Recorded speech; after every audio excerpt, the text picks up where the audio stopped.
Can you provide a definition for the word woman? Can I provide a definition? Mm-hmm. No, Yeah. I can't. You can't? Not in Okay. this context. So you I'm not a believe the meaning biologist. of the word woman is so unclear and controversial that you can't give me a definition? Senator, in my work as a judge, what I do is I address disputes. If there's a dispute about a definition, people make arguments, and I look at the All right. law and I decide. So I'm not. The fact that you can't give me a straight answer about something as fundamental as what a woman is underscores the dangers of the kind of progressive education that we are hearing about.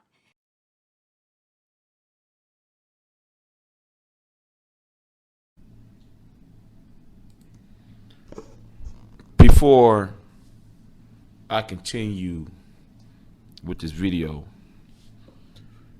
let me put this disclaimer. Well, I got two disclaimers. The first disclaimer is this.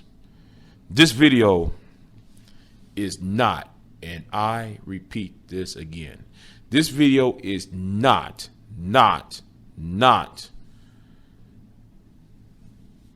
discriminatory or producing hatred against those of the LGBTQ community. This video is not anti transgenderism. This video, and let me say this, the second disclaimer before I continue. Check the links below in the description box that will provide each and everything that I'm talking about is in the description box. So anyway, here we go. When I was on the comment section about 2 days ago or so, I was on Weibo Jones' comment section and I watched her video entitled "Drag the Kids to Pride." Then I said something in the comment section and I said, Weibo Jones, we live in a world that what is self-evident no longer applies. I wish we could look up the term self-evident. What does it mean? What does, we have people like Martin Luther King quotes it during his I Have a Dream speech. Barack Obama in his 2009 inaugural address, his very first inaugural address. Even Thomas Jefferson even said that in his, who quote unquote coined that term. We are self-evident that all men are created equal. So in the dictionary, the term self-evident means not needing to be explained, not needing to be shown, and what is very crystal clear. We live in a world where what is self-evident is no longer self-evident. During the past 500 years of Western civilization, past 500 years, especially here in the New World, we was told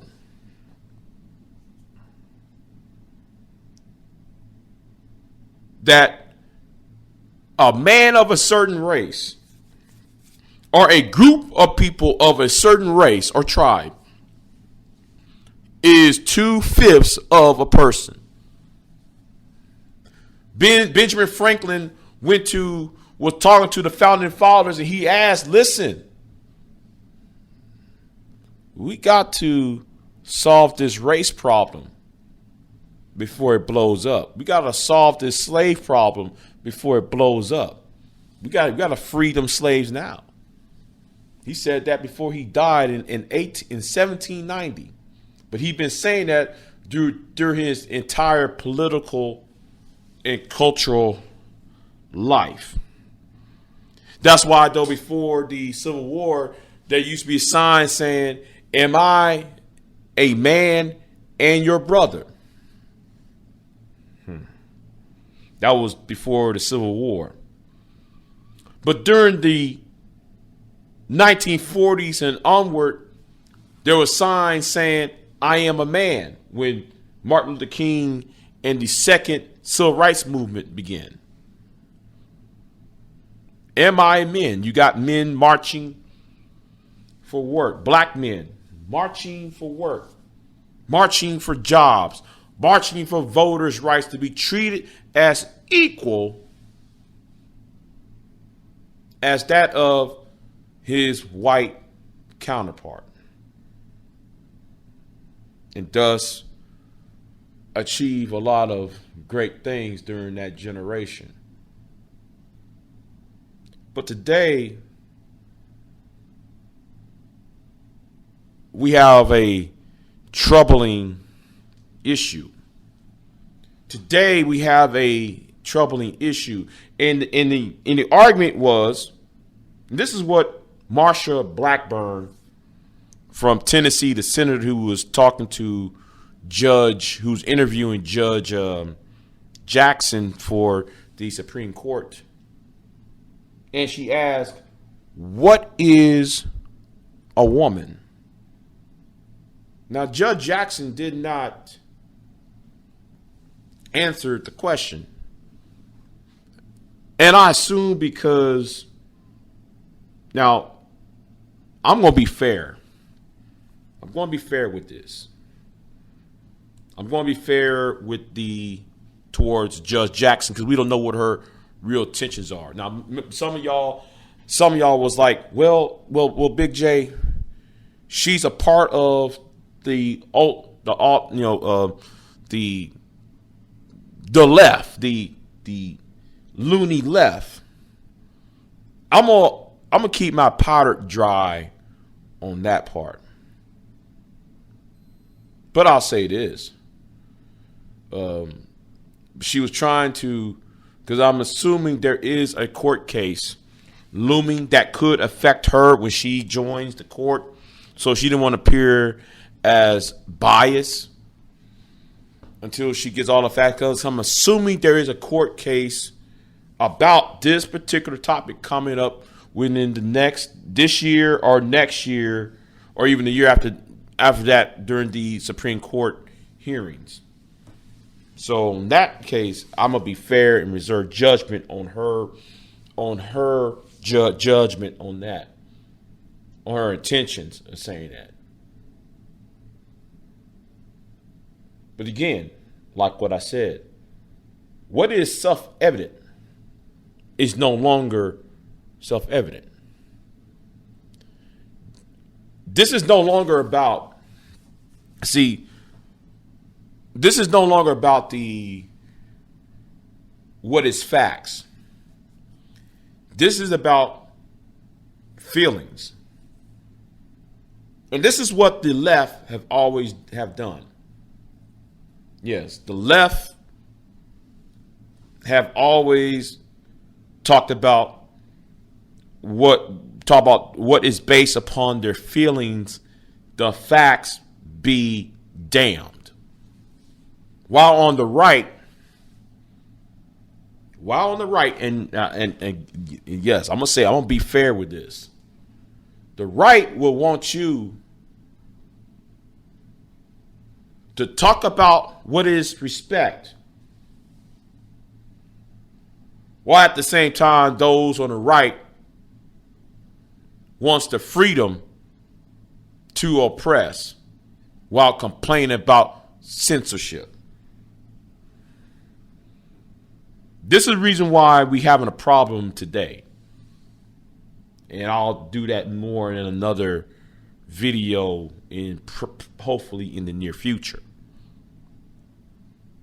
But what is self-evident? How come this is no longer self-evident? Because we allow our feelings to get in the way of what is fact. And like what somebody said in the comment section about when Judge Jackson was being interviewed by Senator Blackburn, what is a woman? Now, going back to her, right? Going back to her and her testimony.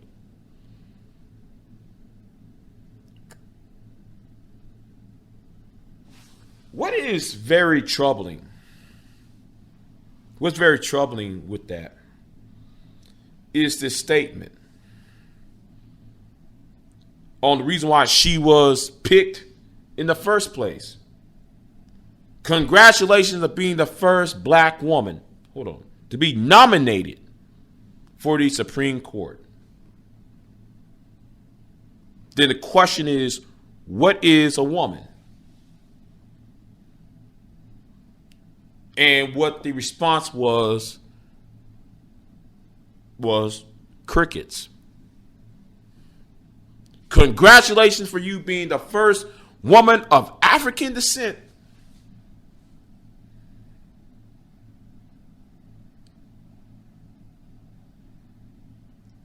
When it is time to talk about what is a woman, the answer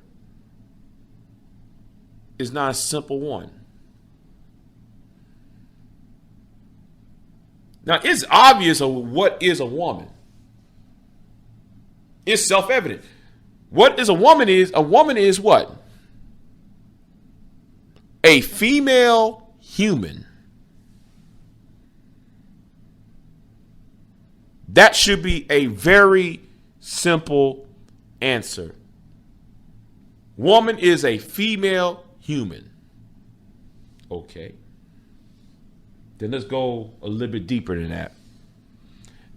A person who has two ovaries, a sexual organ that can produce another human being, and two glands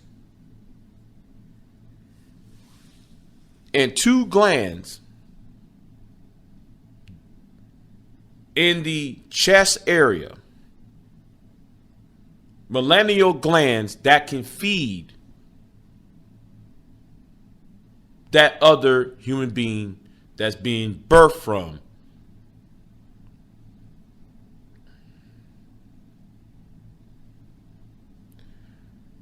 That is a biological definition of what is a woman. I remember back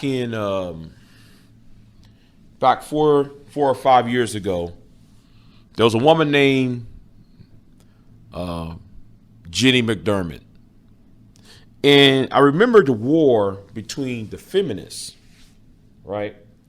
And I know that many of the MGTOW, MRA, the manosphere at large, when in the confines of social media, and you got the conservatives in the mainstream traditional media, was ignoring what the radical feminists was saying. Now, the radical feminists was saying this against the other feminists. They were saying this: listen, our womanhood is being replaced. our womanhood was being replaced, and they was calling those who favor transsexual or transgender as turf. And I remember the turf wars of before the 2016 election.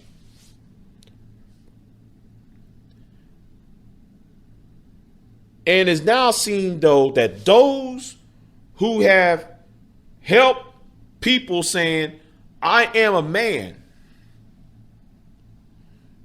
are the same ones trying to devalue what is a woman. Big J, what are you referring to? Big J, what is this that you are referring to? Well, let me help you out. There's always, in every social movement that either tries to be a reformist or revolutionary, there's always an element inside any movement that tries to undermine the original intent of the revolution or of the reform. Case in point, I am a man. Am I a man and a brother? That sign, remember that logo about the abolitionist movement with that quote, that motto. Because you cannot sit there and say in self-evident that all men are created equal by his creator.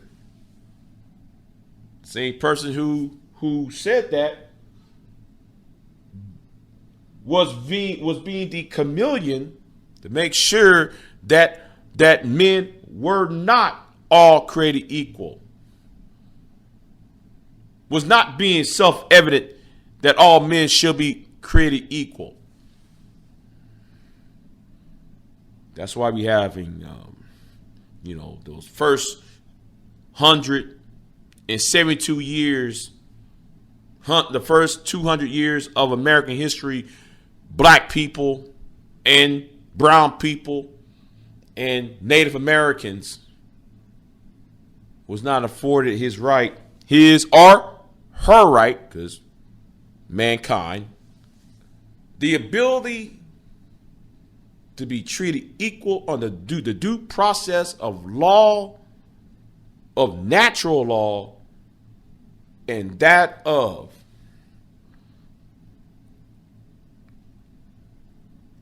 in his or her ability to work. Now within the feminist movement, women try to seek the due process in owning a home, the due process to raise her children as she feels fit without the government overreach. Many of the feminists fought for labor rights. Many of the feminists came out there and fight for things that we actually do enjoy. But there was something within that feminist movement that a lot of the radical feminists, no matter how much misandrous that they sound, they warn that there is an element that was going to undermine their womanhood by the time the third wave, fourth wave era have come to be. The fourth wave of feminism that we now see today has produced.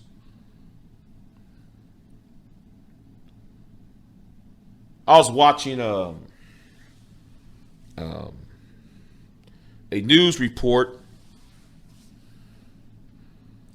and they was talking about No, they were talking about the Secretary of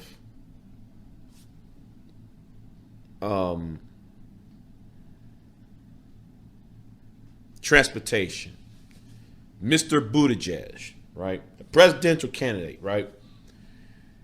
And there was one thing I saw that was very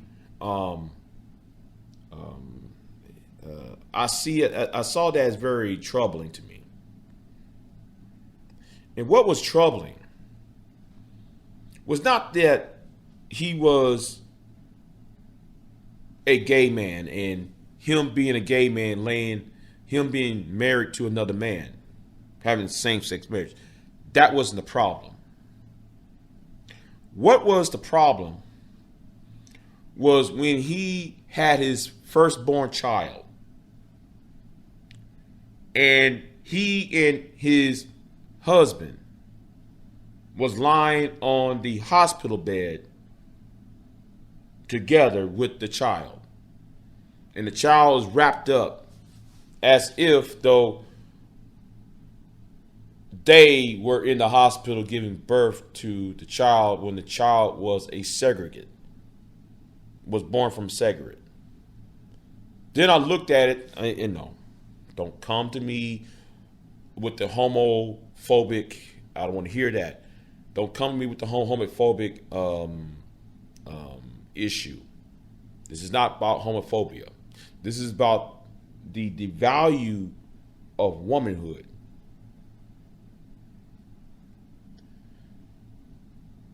And it goes back to the question, what is a woman?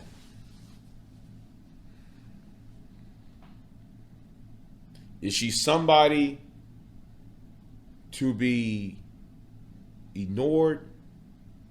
Somebody to be celebrated? Or somebody to be treated as one like her male counterpart? I think society really missed. I think society after the Trump Biden era, or should I say the last, well, better yet, I'll say anything from the past 8 years at least. I'll go back to Obama's second term where common sense has override. No, scratch that. That common sense is no longer a prerequisite of policy, nor is a prerequisite of governing. Because science doesn't matter anymore. Culture doesn't matter anymore.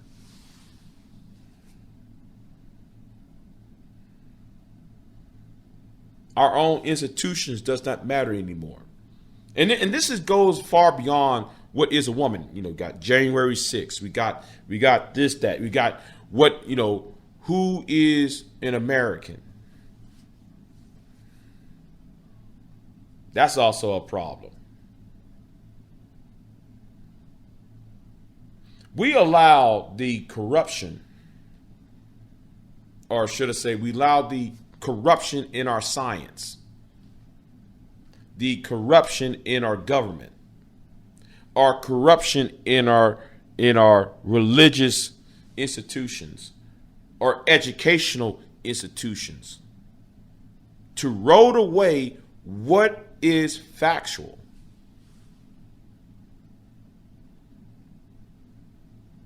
And this is something that we as American people need to understand. But going back to the video, the second link that's in the description box, and I said something to the it was Blair White. Now Blair White is a transgender woman. She was born a man. I remember Blair White when she was on the Donald Trump thing back in 2016. She was part of the anti-feminist. She was part of the atheistic wars with the feminists back then. And she was an anti-feminist at the time. And I remember in the video that she said, and I was shocked by what she said, which goes back to Weebo's Jones channel last video, which was entitled, I want to say, what was it titled? I think it was titled "Drag the Kids to Pride." But anyway, back to Blair White's video called "What is a Woman?" Reaction to Matt Walsh's crazy trans movie. There was a part in the video she said something that I was like, are you kidding me? She said that you would have to be 16 to have the surgery at the below the waist. You have to be 16 years old to have surgery below the waist. I was like, okay, 16. Okay, that's, whatever. But then she said something that was shocking. But to do things below the waist, above the waist, in the sex change operation, she said that's 12 years old. And that goes back to Weebo Jones' channel. Drag the kids to pride.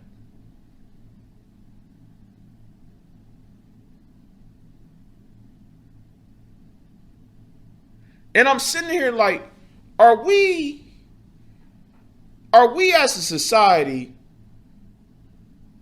are trying to take away childhood away?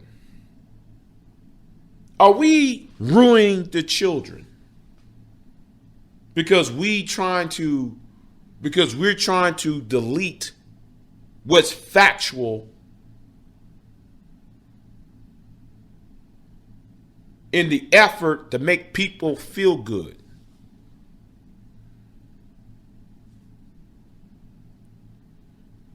And I wonder those people who are doing this, who are going to our schools, who are going to these clubs, bringing children into these nightclubs, just like what happened in New York. And that's how, and let me say another side story. Let me say a side story. Weebo and myself and two other people made a video. Each of us made a video back in, I want to say 2018, 2019. I want to say it's 2018. We made a video back there in 2018 when it was fall of 2018, when a child was dressed in drag in New York City at a gay bar. And YouTube, the censorship of YouTube, decided to punish the three of us. Now, I don't know what happened to Weebo. Did she got it repealed or not? I don't know about the other dude. Had he got his repealed? But I decided to repeal it, and I repealed it. However, I decided to delete that video to prevent any other issues. But it seems though we got to start asking the question now. How far are we going to allow, how far they is going to allow the feelings to get in the way of the facts? How far they're going to erode what is self-evident? because, and no, I'm not being transphobic or hating other groups of people. The problem is, for me, is the idea of trying to change the definition of words to suit a feeling, rather than accepting the reality of what life really is. And that's something we need to start asking before we decided for one person to declare themselves an object, or this person over here might claim themselves to be a car, or this person might decide to be a scissor, or the slippery slope. And also, what at the same time we are disrespecting life. We're disrespecting the cycle of life. And no, I'm not talking about being pro-life or being pro-choice. I'm talking about the cycle, the life cycle of birth. Who gives us birth? Who nurtures us?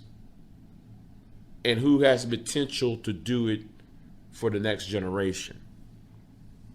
Anyway, like, share, subscribe.